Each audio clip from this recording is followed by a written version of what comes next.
El surrealismo soy yo. Esa frase pronunciou Dalí cando os pulsaron do círculo dos surrealistas. En moitos sentidos era certo, pois non só foi un pintor surrealista, foi un artista surrealista e un ser surrealista. En moitas ocasións no límite do racional, coa personaxe que el mesmo creou, onírico, exhibicionista, extravagante e ególatra. Atribúeselle a influencia do renacentismo, que xunto co seu gran talento como debuxante e un estilo marcadamente persoal e imaginativo creou unha obra singular e, sen dúbida, xenial.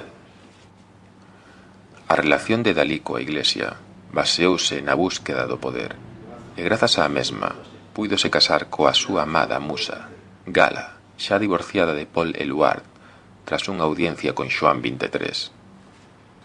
En 1960, o mesmo Papa anunciou o Concilio de Vaticano II, que reuniu a 2500 obispos na Catedral de San Pedro de Roma. Dalí conmemora o anuncio con esta obra, onde, por suposto, figuran as dúas únicas persoas que lle importaron na súa vida, Gala e el mesmo.